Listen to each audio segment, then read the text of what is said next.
What's up, guys? Today's case is about the famous Hello Kitty murder, and it's like one of the most famous cases in Hong Kong around the 20th century. And this case has some really graphic details. So if you want to leave now, this is a good time. Just check out another video on the channel. Okay, so we do true crime videos Mondays to Fridays, and on the weekends we do something like fun and upbeat, just to give you a little bit of a break from the murders and the crime scene. So if that's something you're interested in, make sure you subscribe. And I want to say a huge thank you to all of you who have been watching my videos and liking it. It's just really, it feels really nice, so thank you a lot. Thank you for supporting the channel. Okay, guys, let's get right into this case. Quick disclaimer: all the stuff I say in this video is just stuff I've read on the internet and I've compiled it into one video, and I mean no disrespect to whosoever I'm gonna be mentioning. In May 1999, a teenage young girl, and but when I say teenage, she was like young teenage. She was 14 years old, and this is important because she had just turned 14 years old, and like it's going to be vital later on in the case. She's a teenage girl, just walks into the police station and she's really disturbed, and she just tells the police like she can't sleep, she's having nightmares because a woman who is tied with an electric wire is torturing her in her dreams. Like, the woman keeps disturbing her in her dreams. The woman is soaked in blood and tied up, and she's disturbing her in her dreams. Obviously the police cannot help her with stuff like that, but they just give her a listening ear. Like, they could not send her away, given that she's just a young girl and looking super distressed. So the police keep listening, and they really did not pay attention until she mentioned that the reason why this is happening is because she took part in the murder of this woman. And then they're like, okay, what? Tell us. And this is where the whole case came to light. So she's explaining her case, and the police, for them to believe her, they need to see some evidence. So she's like, okay, fine. She takes them into the city and takes them to the flat where the doll was, and was like, okay, check this out. And in the head of this Hello Kitty doll, Hello Kitty mermaid doll, there is a skull of a woman who had been decapitated, and the skull was left in the Hello Kitty doll, and that is why it got the name Hello Kitty murder. And now the police have a case to actually look at. And this 14-year-old girl, who was only referred to as Afeng, was like, she brought the whole case to light and became their key victim. So even though she was part of the murder, she did not end up serving time for it, because she told them everything for like a plea deal. She would not be sentenced if she's able to explain to them what happened, and because of the fact that she really wasn't as involved in it. So the victim in this case is a 23-year-old lady called Man-yee. She just really had a rough childhood, because even when she was a kid, her parents abandoned her. I don't know the extent to that word, but she was abandoned as a child and had to grow up in a girls' home, like sort of an orphanage kind of stuff. And when she was a teenager, she was like sent out because she had to, like, she was supposed to be capable of taking care of herself, but she already had wrong influences. She had gotten addicted to drugs, and now she had a habit that is very expensive to take care of, and not like a stable job. So she got into prostitution, and that is where she found herself mixed up with prostitution. So she just did the roadside prostitution for a while. Later on, she got some sort of a job at some sort of a brothel, where she could get like more of regular clients. It's not safe, but it's better. She could get like regular clients. She already had people who liked her, and so she could have like some consistency in the business. Yeah, it was at this brothel where she met she had a client who became her regular client, called Shang Manlok. Is that it? Wait, Shan Manlok, yeah. And he was 34 years old at that time. So remember when I said the 14-year-old girl was the 14-year-old girl had just turned 14? That's because she was 13 and she was the girlfriend to this fan man. To fan man, let's call him fan man. Yeah, she was a girlfriend to this 34-year-old fan man. Yeah, make it make sense. I know. So fan man had a lot of money, like a socialite, rich and powerful, and he often worked with her. So one day, she was 23 at this point.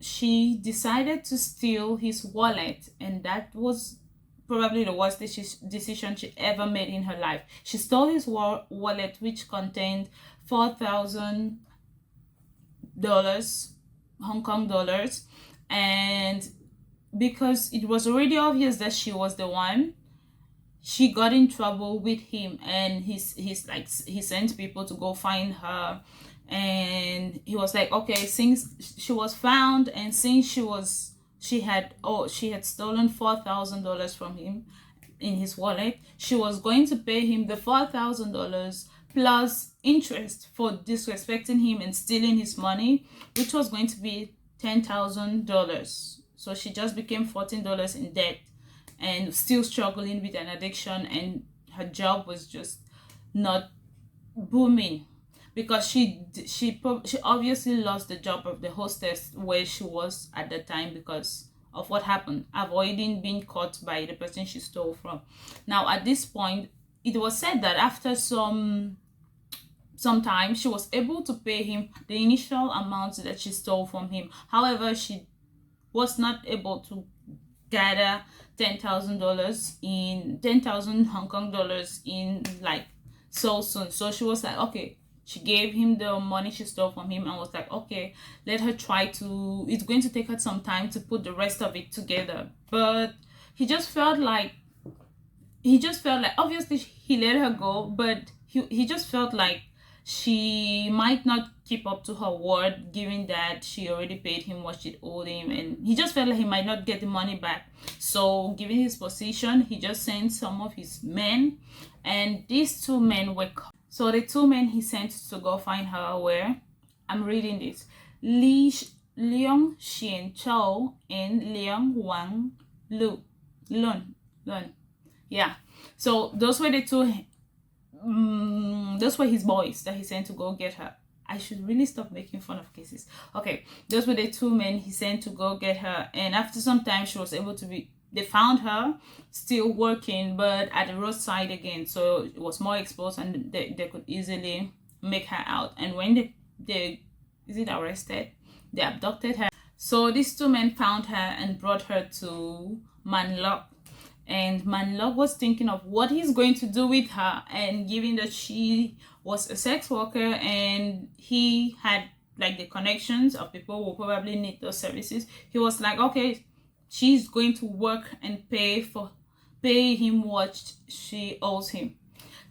Yeah, and so there was a room just made for her to work there, and he will have people come in there and sleep with her and pay the money and the money is paid to him. So that was the life she lived for a while. But the problem is, they did after her abduction, it was not just like, okay, abducting her to be a sex worker for him to pay back the rest of the money he wanted, like the interest of the money she stole from him, but they tortured her. His other men, they tortured her severely, like extremely. So there's going to be a small disclaimer here. If I'm going to explain a few details, if it's something you can't handle, then skip to probably 5 minutes later, because I'm going to be very brief.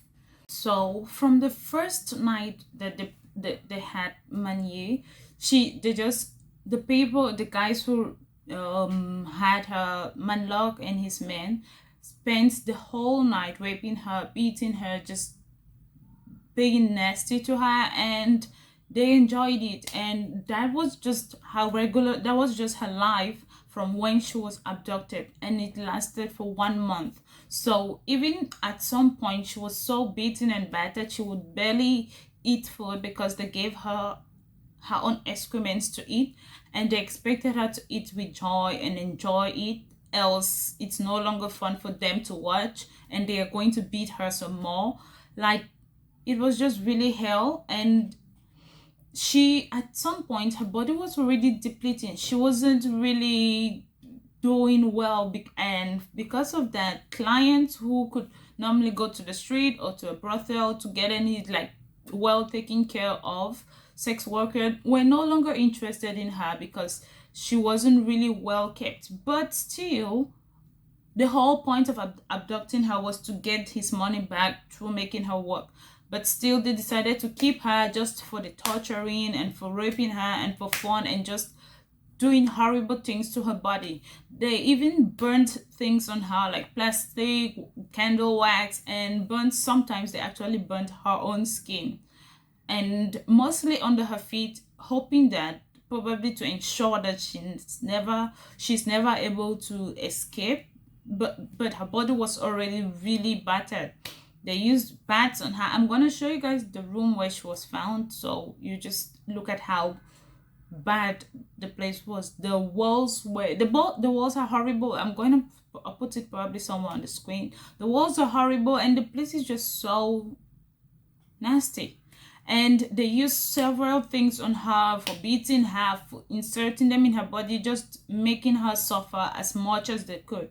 At some point, her body was not really able to withstand everything. She'll probably just throw up because she cannot really put stuff in her body, and she was no longer fun and interesting for them to molest anymore. So they decided to tie her with an electric wire. Remember electric wire, the woman in an electric wire that was disturbing the 14-year-old girl before she came to the police. And by the way, guys, all of this everything I'm recounting is what the 14-year-old girl told the police as of what she had witnessed, because manyee was kept in a room, and the guys often spent time in the room next door, probably playing video games and just chilling, doing drugs and just chilling around.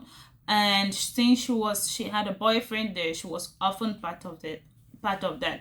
She even said that she had witnessed manlok kick manyee more than 50 times in the head, and sometimes she joined in the torture of manyee, the little girl I'm talking about, who was 13 years at that time and dating a 34-year-old man.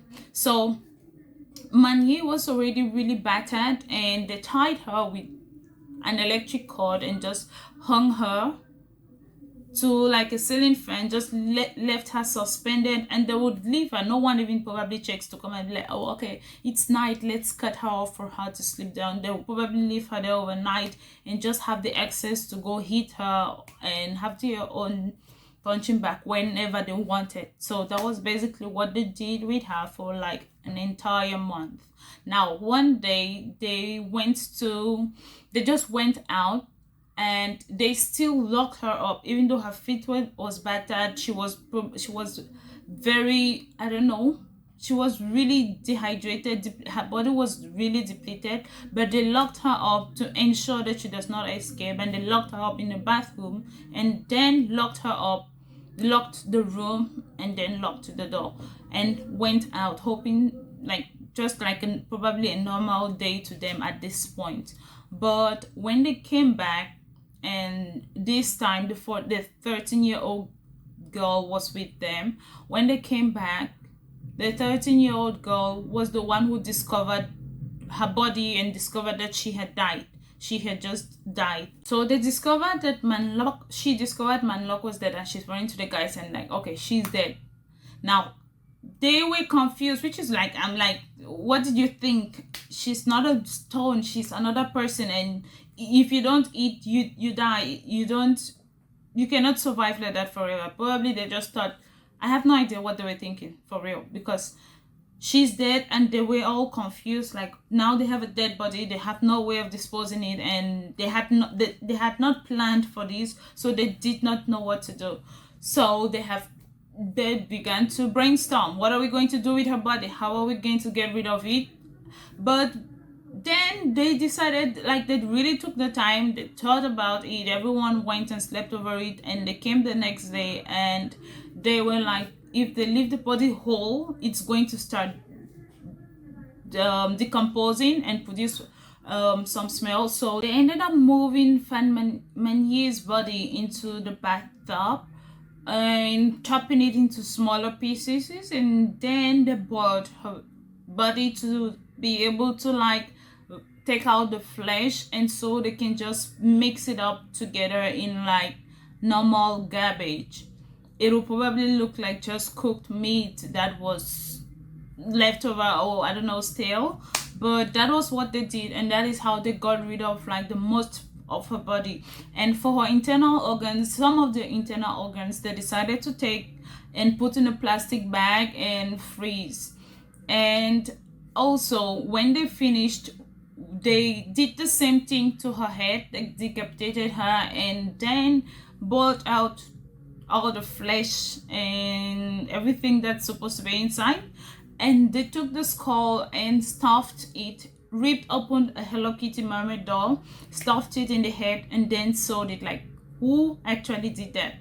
And then sewed it up, and that's why the case is what it is. And that was the doll this kid was able to show to the police to get this case rolling. And they were also, the police was also able to recover like the organs that had been frozen off from Manyee's body. Now, when the case was in court, their defense was Manyee was only a sex worker for them, and it was she wanted to do it. It was consensual, and she was addicted to drugs, and she overdosed, and that is how she died. Now, they did not know what to do. They did not want to like ruin business for them or get in trouble for having a sex worker die on them, so they decided to chop her body and do what they did with it. So that became because of the way Manyee's body parts were found, they were unable to find an actual cause of death to actually back their story. But it's obvious that it's because of the torture and everything that actually she died from her injuries, not what they are talking about. However, there's no evidence to prove that, so the guys were ended up being charged for manslaughter, and they all three of them, Manlok and his two guys, ended up getting life imprisonment without the possibility of parole until they have served 20 years.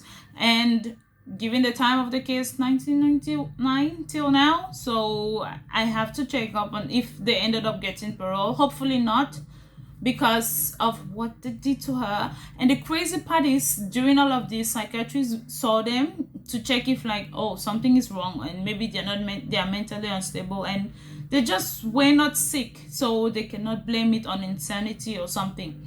They were just really mean guys, just evil people, and they showed no remorse throughout the case or whatsoever. Like, they have just been at 37, and this was just something that they did from, it's just who they are, which is disturbing if they are ever going to be let out, because the 13-year-old girl is probably still out there, and she might be in trouble if they are let go, right? But yeah, guys, that was the Hello Kitty case, and it's really disturbing. Let me know what you think in the comments. Sometimes I watch these videos, and sometimes I'm reading these stories, and I'm trying to find all the details, and I'm like, okay, how could this person have escaped this? I feel like her only mistake was she stole from the wrong person. But you guys stay safe. What did you learn from this? How, like, I don't know, what did you learn from the story? So guys, let me know in the comments what cases you'd like to see. Please suggest cases that you would really enjoy, so I can make those first. And see you guys in the next video. Please like the video if you liked it, and if you did not like it, let me know why in the comments. Until the next video, see you guys tomorrow with another true crime story. Goodbye.